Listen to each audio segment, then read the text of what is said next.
Welcome back everybody, it's episode 16 of the Let's Play. We're back here on the pier. I've done a bit of prep work for today's episode. Judging by the title, I guess you already know what's inside these boxes, but for me, I've just flown over to a village and brought back 2 villagers. They volunteered, it was not against their will at all, I guarantee you. They're happy to help.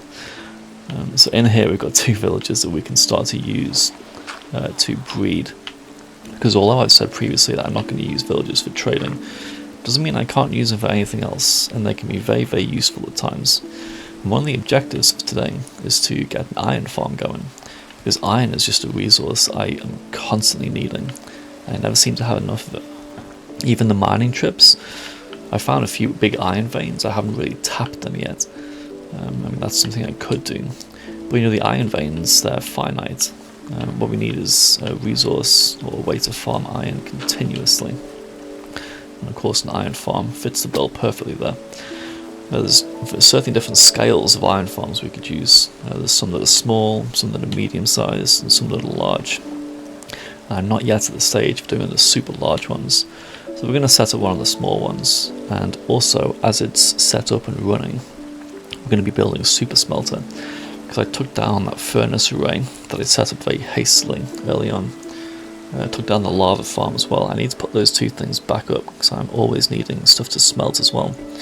So I guess it's two objectives for today: the iron farm and the super smelter. And hopefully we can get both of them done. And hopefully they can look quite nice so we can get them to fit in with everything else that we built.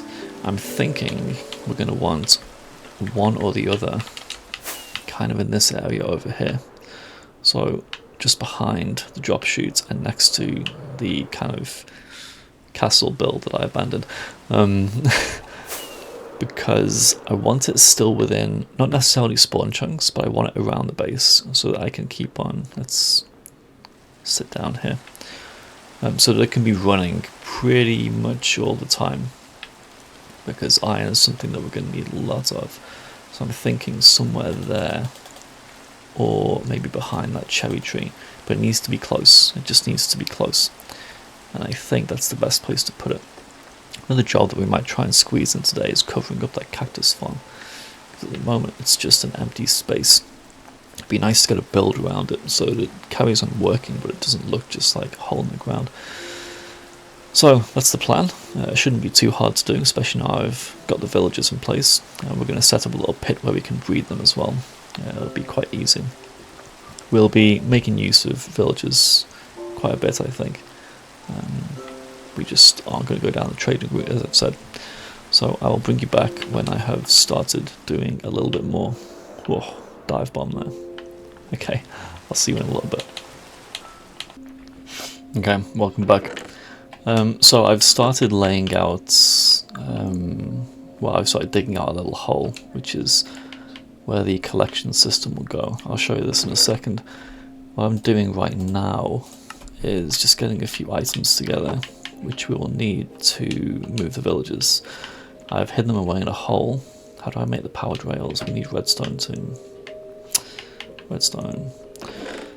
Yeah, I put them away in a hole on that pier, just to keep them safe, because you just know if you leave them anywhere, they're going to die. Make some redstone torches to power them. 26 should be fine. Plenty of sticks, plenty of redstone to spare, that's not a big deal. Yeah, and let me go show you what we've done. I'm still using this cursor binding elytra, by the way, which is a bit of a pain, but it helps to get around quickly. I will have to, at one point, deliberately kill myself to get it off, which is fine. There we go, so they're inside there. Oh, they've got a few babies. That's good, so I'm trying to breed them in here. I just made a little hole just because it was convenient. Yeah, I'm making use of the elytra while it's bound to me, but I want to get my chest plate back so we can go and do some more dangerous stuff at one point. Anyway, here's the space I've dug out. If you're familiar with these iron farms, there's so many designs. I've seen different designs come and go, even in the short time that I've been playing the game. This one, which I came across recently, somebody on the Whimsycraft server put one into their base as well. You turn the grass into path blocks, which stops iron golems spawning, stops anything spawning. It becomes less than a full block. You can see that it's 1 pixel shorter than the rest, and therefore nothing can spawn. Just like if you were going to put buttons down or something else, this becomes a block that nothing can spawn on. So I've marked out the size. I need to convert a lot of this grass into path, and then the iron golems would spawn in there, get burnt to death, and this is where the villagers will lie, and this is where the zombie will go to scare them. It's gone dark again. So basically I need to get the villagers from their little hidey hole over there into this spot, and that should be easy with rails. When I raided the mineshaft way back in episode 2, 3, whatever it was, I picked up all the rails, because you're going to need rails at some point. It's always worth taking this stuff. It's very much worth taking the kind of things you find in these places for when you need them, to save having to craft them. And one of the issues with crafting them, of course, is I'm short on iron, which is why we're building the farm. So having them available is very good. Okay, so I'm going to sleep, I'm going to move the villagers over, and then we'll get back to the building.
Okay, so we're back.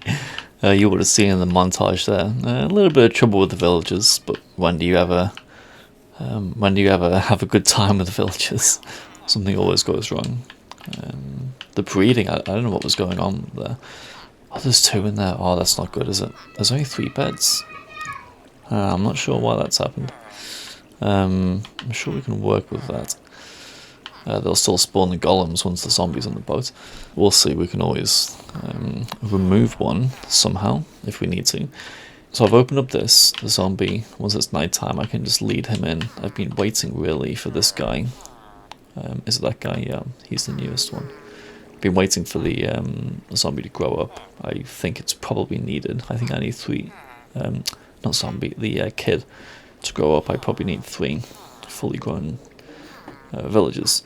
So in the meantime, I might go and collect some materials to do a design around the outside. So it's the path blocks of the spawning area, and as long as I have spawn-proofed blocks along this margin, then I can self-contain the iron farm. And I was going to kind of flatten this down and have it grayed in, but I thought, why not actually just have this wall unit, which I will have to kind of border off the farm, and just have it going against the dirt. It can just be half buried up there, so I'm not ruining the natural grade of this landscape. And I thought that sounded like thunder then. And one thing I also forgot to tell you guys, I did it. I finally found a desert and a mesa. I should have mentioned this at the start of the episode. So let me show you the maps. That's the map of our little area, but the proper map, I have all the way to the top in one rocket. The proper map I have in the lighthouse. If you remember, I put it on one of these spare walls. I love this lighthouse, it's so good. I need to make more use of it. Right, so here is our inner and outer rings. You may have remembered me talking about like the rings in terms of strongholds in the previous episode. I fully filled in these central 4, so base is right at 0, down there. That red spot must be the air balloon. So I fully filled this in, and obviously I knew there were no deserts close by. And as you'd seen, I'd been kind of filling in these empty spaces along the outside. There's still one region I haven't gone to. I didn't go this direction because of the cold temperature biomes. I went a bit down here, went a bit down here. You can see I'm just kind of exploring the edges and the inside of the maps with these lines. Went all the way around, and up here, you can't see it, but just off the top of this map, which is one of the ones I hadn't filled in, I came across a desert and a mesa as well, so I can get terracotta, and I was so pleased, absolutely so pleased, could not believe it. Even better, in the jungle that's in there, there was a jungle temple, and I got some of the wild armor trims as well, which I was really pleased with, because finding the jungle temples is quite difficult as it stands. I have lots of jungles in the world, but I'd explored most of them and hadn't seen them before. So I guess it was inevitable I would see one at some point. But no, it was it was very productive direction to take, so just heading straight north from here. I'll clear out these maps at some point. I'm mostly doing it off camera because it's not really the kind of thing people want to see. But going up here that was finally a good route for me to take. So terracotta, I think I might go and collect some of that while I'm waiting for the villager to grow. Of course, it would take more than 5 minutes to go and do. So I could do that. I also kind of want to get the iron farm started so it's running, and then I can do the building on the outside after it's started and it's constantly running while I build. We'll make a decision, but I did want to let you know that I actually found eventually a mesa, which was a big relief because I've been looking for so long. I love terracotta, I love building with it, I love the different colours you can get. And as I've said a few times, including on these alternative videos in the Whimsycraft server, concrete just doesn't really do it for me. I don't mind using it, and of course I did use it in this most recent build for Whimsycraft, where we had the villa on the peninsula. But it is a bit plain, and it's the lack of texture that gets me. I also need to do this as well and make it actually look like it's been a bit more built up, but is still dilapidated and run down, and that Enderman is still there. He's never going to go away. But this I'm happy with. I guess maybe I can just wait for the sun to go down. Where's the sun? Must be around here somewhere. Maybe it's behind the lighthouse. Yeah, it's up there. I think he should grow up just before the sun sets. So this little add-on I have gives me more information about the mobs. I think it's the Jade add-on, I'm not too sure. And what did it say? There was 5 minutes left. 44 seconds, there you go. So he'll definitely be grown up, and I can try and get a zombie in the upcoming night. I think that is the play. So what I'm going to do, I'm going to light up this perimeter at least, because I want some kind of protection. I just can't stand it in the night. If a creeper locks himself onto you, you don't notice, and just blows up what you've been building. I mean, it's nothing to cry about. You can easily just rebuild, but lighting up around these areas is a smart thing to do anyway. I don't want to give myself more work if I can prevent it. So yeah, there should be plenty of mobs spawning over in that part of this little island, and I can easily get a zombie over and get him in the boat. I think I positioned the boat in the right place. I guess we're going to find out. If he starts killing the villagers, I'm going to kill the zombies straight away, because I'm not... I don't want to have to mess about with these villagers again. But now everything's set up. Everything should be working fine. So let's wait for night time and get a zombie in that boat.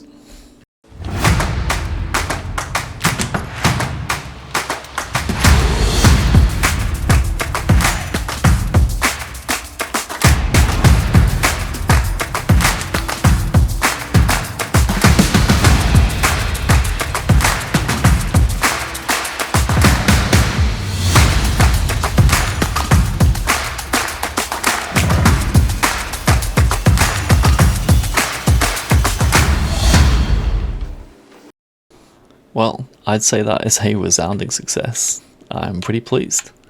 That first iron golem spawned immediately after the zombie got in the boat. And it seems to be pretty frequent afterwards. What's that? Once every 20, 30 seconds?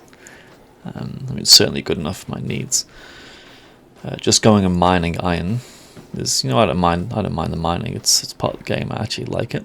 But if I'm going to do some big projects involving lots of hoppers or anything else, or beacons for example, I just need to be more efficient with my time, I think. And having this running in the background anytime that I'm around spawn, which I hope it will do, is absolutely perfect. I wonder exactly how far away it still works from. Maybe can I see from here? Well, it's still working now. Maybe the range is more than I think. I'm still not sure if this is spawn chunks or not. I guess it may not be. What are we, 200 blocks away? 209 blocks away from the origin. That's debatable. But like I said, this will do me for now. We can always go bigger and go better over time. That is not a problem. So what's that in total? I don't need to spread it out like this. Oh, 40. Oh, crazy. And I'll put the poppies back as well. Perfect. It's very, very good. I like it. I like it lots. Right, so off to the Mesa to get some terracotta to do some decoration.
Okay, hello. So as you saw in the montage, which was a bit unprompted, I didn't decide beforehand to just go and search for a fortress, but as I closed off the previous segment and said, oh, we should go and get some terracotta, I thought back to the time when I was digging out the storage area, and it just took so long. So I figured, now we have the elytra permanently equipped with binding. Let's just see if we can go and find a decent fort. It didn't take long. I just decided to fly off on one axis in the nether, and we found that fortress that was mostly buried in a soul sand valley. And you would have seen that I died after getting one skull, which was not fun. So I just had enough elytra durability on my original one, which just hasn't breaking, to get me there and to get me back. I mean, you can't even see the durability bar. It's almost gone. And you do not want your elytra to fail when you're flying over a lava lake. So it was a very tense journey home. I stuck a lot of my important stuff in the end of the chest and just wanted to see if I could just get home, which I did. And of course the main prize is these 3 wither skeleton skulls. So we are going to continue doing the build, but what we're going to do first is take another impromptu trip to the end. And we're going to cheese the wither underneath the end portal. I mean, I will do some wither fights at some point, some proper ones, but I'm not properly equipped at the moment. I don't have the best armor, and I think it's not worth the trouble right now. I have soloed the wither before on bedrock when it's actually much more difficult than Java, so I can't beat him, and I will beat him. I will beat it at some point in this series, but not now. I just want a beacon to help me mine that terracotta a bit more quickly, so we'll go and do that. Hopefully we'll pick up some of the iron generated from the iron farm. We should have enough, I think, combining things like gold and diamonds perhaps, to make a full beacon, just to make sure we can get the insta-mine on the terracotta. So we'll go and do that, and then I'll see you later.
Okay, so as you saw in the time lapse, we beat the Wither.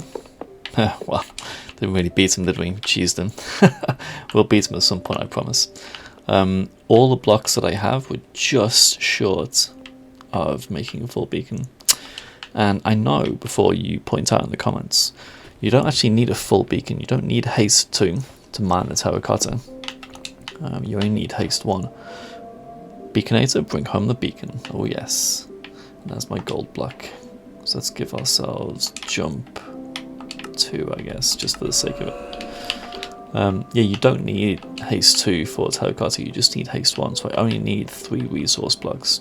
But you know, I wanted to build it. I wanted to get the advancements, and it looks pretty good. And I do like jump, it's kind of cool just to play around with. So now I know I can build one. This iron farm is going to be great. I should have done this a long time ago. It's not just the iron as a resource, but it's the resource block for things like beacons that is just really important. So, enough jumping around. It's been a bit of a diversion, but I'm certainly glad I did it, because now we can mine the terracotta instantly, and I can get quite a few stacks to help with this build to surround the iron farm. I feel so sorry for these guys. The build, of course, will have to be spawn-proofed. Not a single block can allow anything to spawn, or they'll start popping up on the roof, which is not what I want, but we can think of something. We can slab or button or pressure plate or something. There's many ways to do this. So after I've just built this, let's take it down again. Let's move this beacon over to the Mesa, and we'll go and check out, see if there's anything interesting in the desert, which I haven't really explored. I've just seen where it is, and so this will be quite fun.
Okay, so I'm a little bit lost.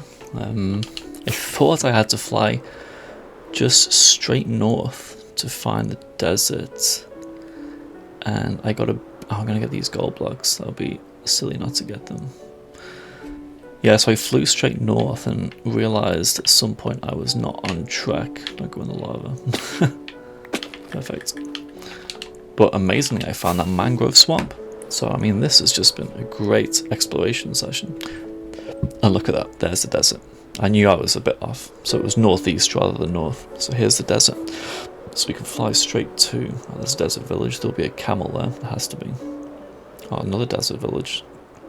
Where's the Mesa that I saw? There is definitely a Mesa, it must be this one. Yeah, so I got a bit lost. It's not back there, is it? Maybe my render distance was higher.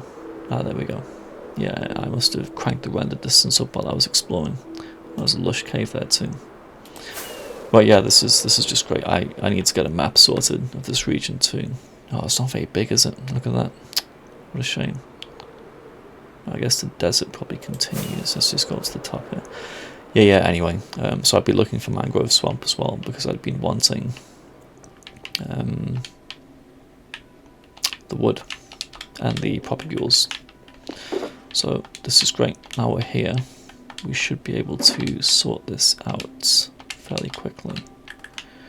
So let's put it here. I just want the normal terracotta for now. But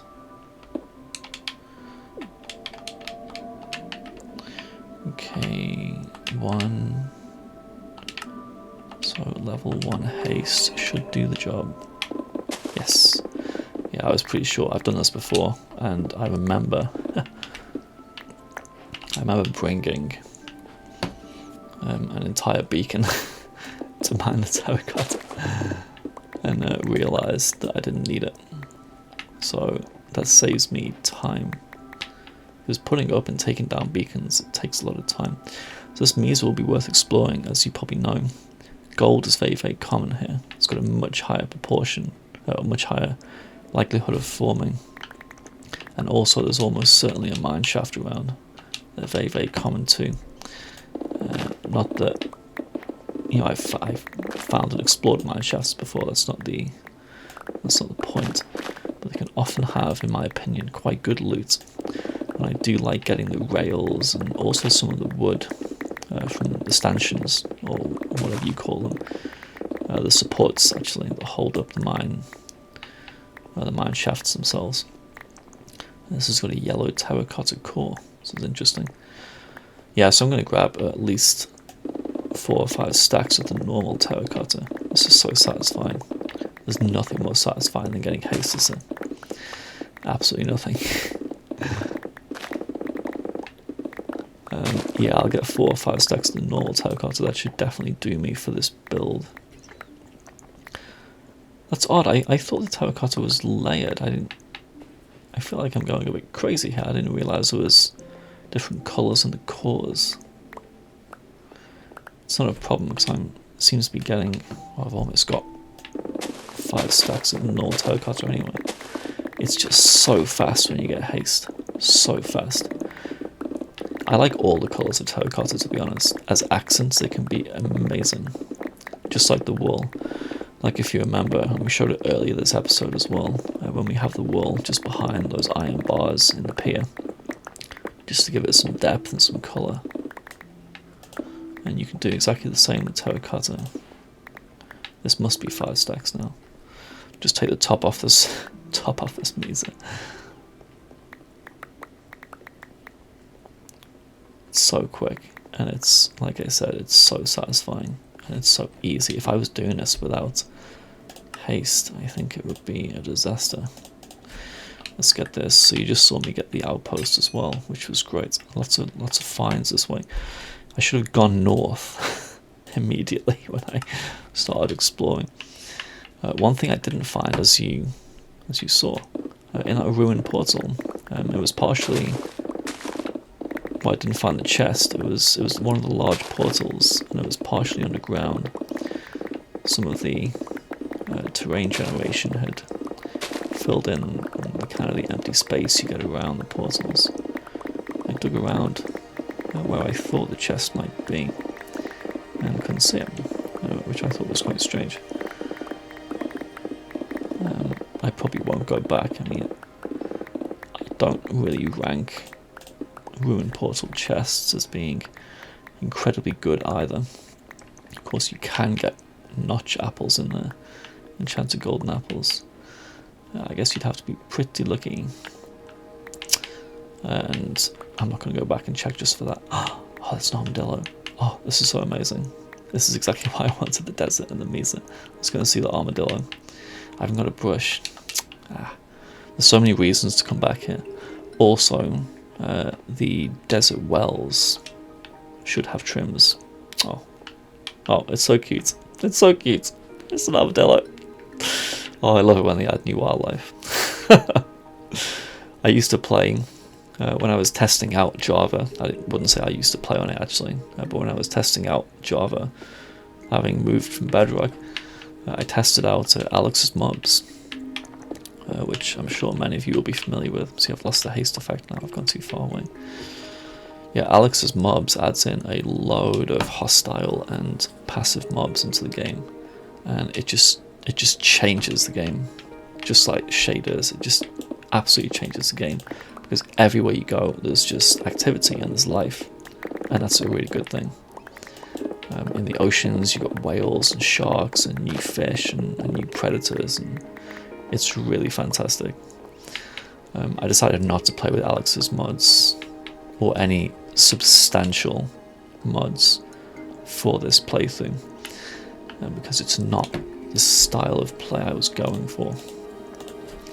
But they are fun to use, there's no question. Okay, what can we put in here?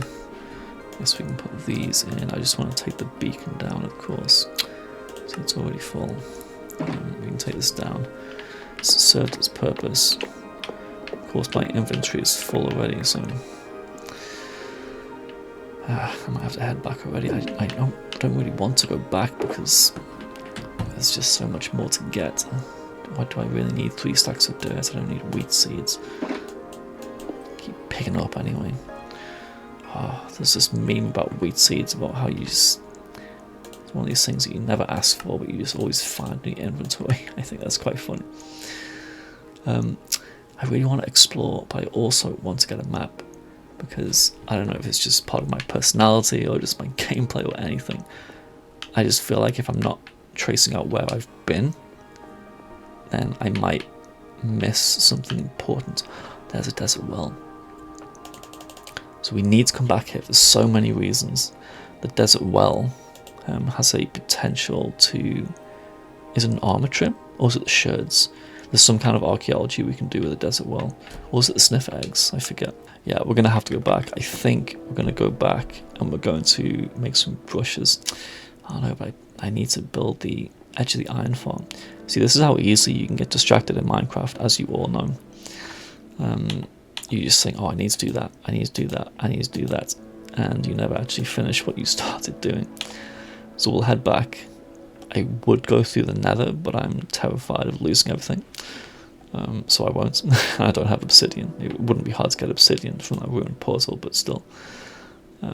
We will come back here at some point. It probably won't be during this kind of episode / session where we have different objectives.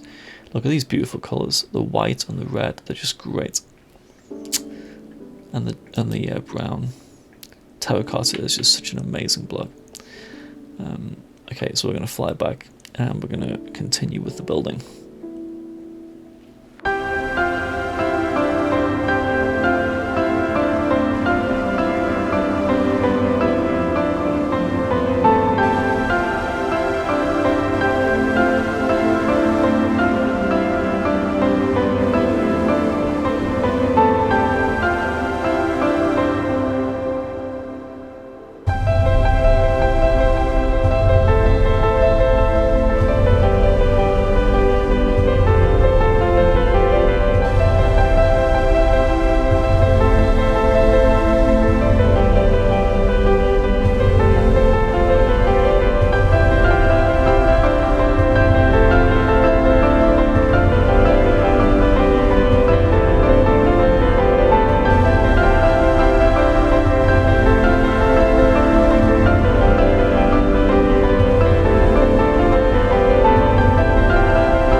Welcome back, everybody.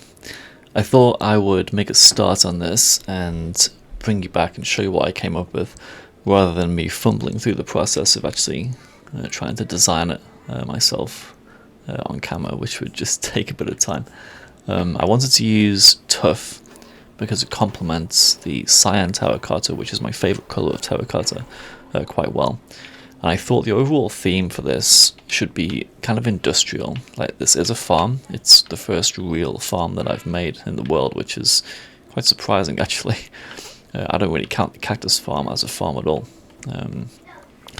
It's a very different type of beast, so to speak. But this, I wanted to go for the industrial vibes. And I know it's quite plain. I tried to give it a lot of depth, as much depth as I could, with the panes, the blocks, the stairs. Ooh, there's the stairs, and the walls. So there is depth to the surface. I considered curving off some of the corners with stairs, but I couldn't really make it work. I think it's okay. The roof as well will take a bit of time. But this is one of the designs I have for one of the edges. I just started this one, or finished that one. Have begun replicating it on this side. I'll need to find ways to replicate it on the other two sides. Obviously, when you're trying to fill in patterns or have something equally spaced, sometimes you need to count quite carefully and adjust sizes to make them fit. But I think this looks fine. I'll carry on completing these walls, and then we'll do the roof, and then we'll see if there's anything else that needs doing. But otherwise, it seems to be working fine. There's been no iron golems spawning outside of this region, because I'm being very careful, of course, not to build anything that's within the region already marked by the path blocks. So as long as I stay outside of that, this shouldn't be a big deal.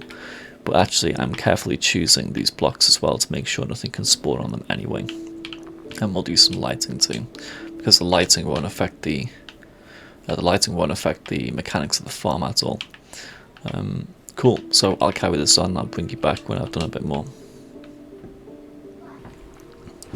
Okay, back. We're on top of the lighthouse. I'm going to go down very quickly and show you the start of the roof. I had an idea as I was putting this roof together, and I guess you'll see in the next segment. I won't quite reveal what it is now. I started off with a bit of a combination of tough blocks and the tough stairs, this kind of stuff, and then tried to do a little pattern on the roof with some glass to look down. This is not what it's going to look like. I wanted a flat roof so I could put something on top, and yeah, I guess this is just like a super short update to show you what's going on. And in the next segment I will show you the statue that I've built, which you've probably seen anyway. Oh, this copper's starting to oxidize. I know I need to space them out. I just didn't have the space to do it, so I just thought I'll just dump them in one big blob and then see what happens. But it's taken about 1 hour of in-game time for the first one to change. Yes, this will not stay like this. I'm going to build a little statue on top of an iron golem. Surprise, surprise. We're going to see how it turns out, and I think it should look really good. It should be a really great thing just to kind of cap off this roof. And if it comes out as good as I'm expecting, it should be a nice little centerpiece, is that what you would call it? Like the cherry on the top, basically. I'm quite pleased with that. It's not a very different look. It's got a similar style in many ways to some of the builds, so I don't think it stands out at all, but it still looks different from the rest.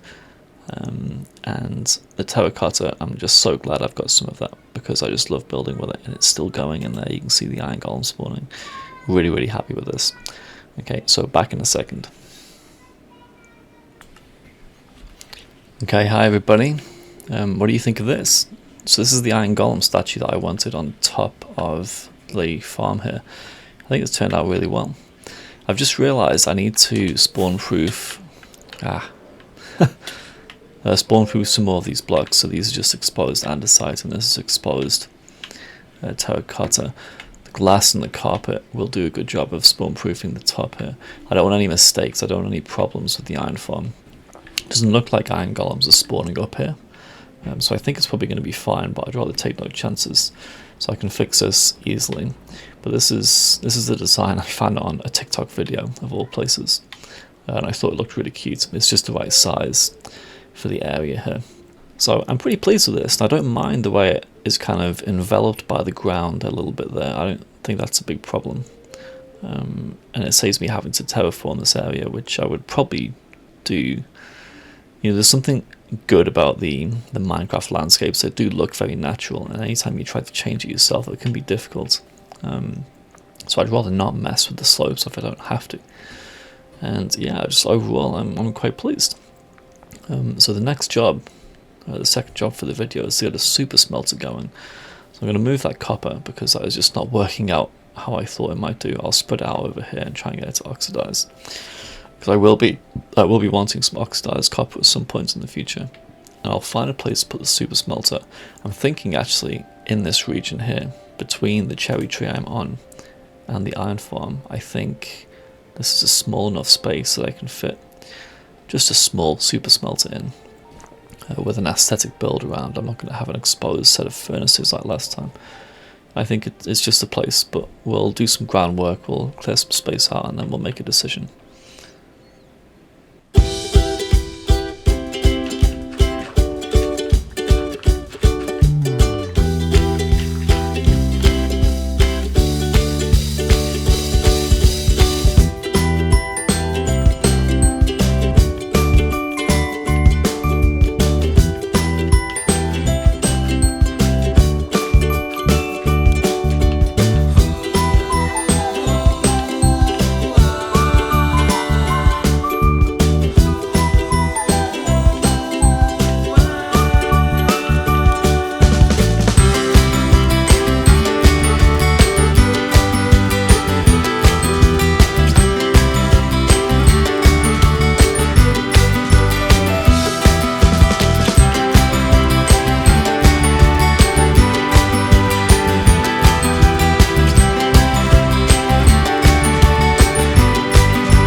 Okay, hello everybody.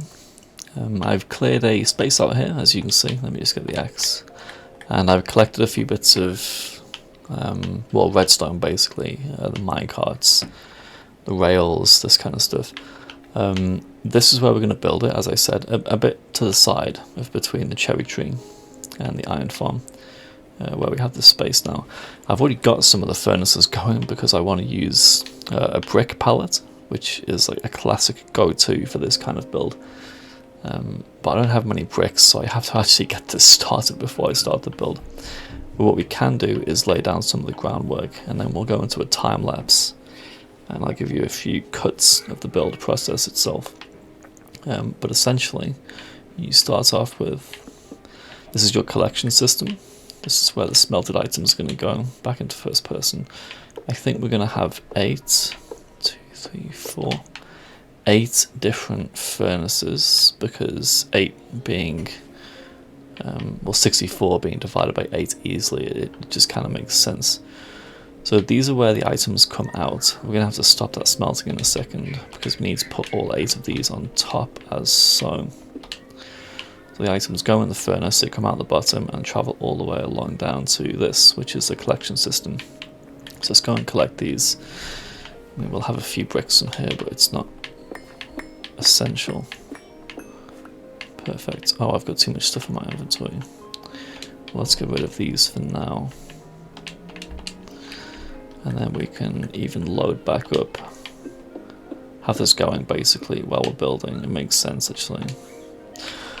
Okay, let me go and sleep and then we'll come back.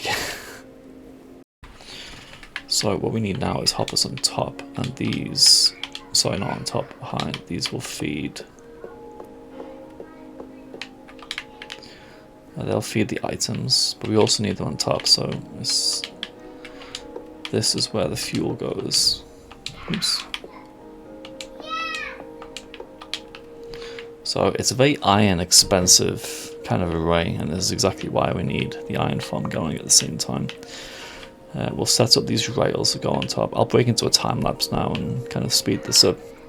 but this is where the array is going to go, and I'll make the build around it to make it fit in with the rest of the area.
Oh, so here we go, guys.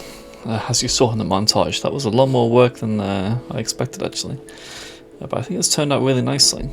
You can see it's got a good shape. It's got 9 furnaces there. One more than I initially anticipated. So we've got the output chest here, where I've been smelting bricks and copper and everything else as I've been building it, which has been really good.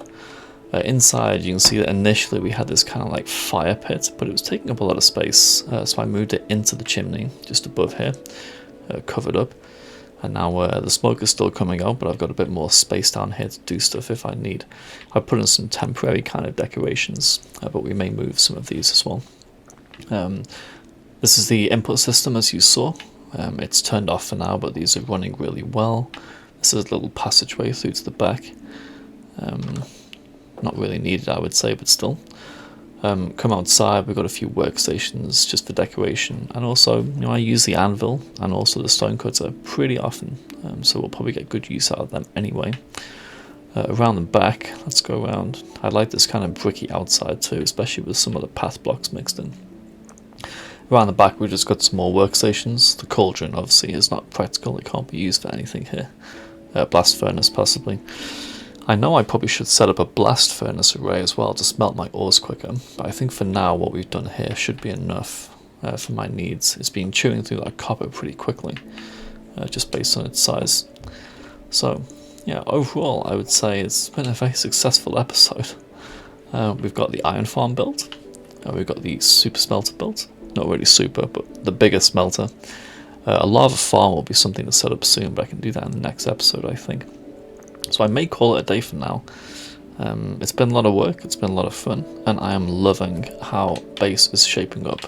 With my last rocket, I'm going to fly away so we can just have a look from a distance.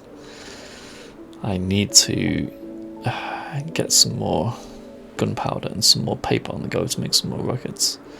Can I land on the lighthouse? No, I probably lost too much altitude. There we go. Yeah, I'll get some other paths to connect these two new buildings as well, but I think they're well placed. I like the position of them, I like the shape, I like the colour scheme and the builds. I'm really happy. So what we'll do is I will close things off now, say goodbye. Thank you again for watching, as usual. It's always great to see comments. People are really nice in their comments, it's really great to hear. And hopefully you can join me for the next episode, where we'll do some building or exploring, who knows. Thanks a lot.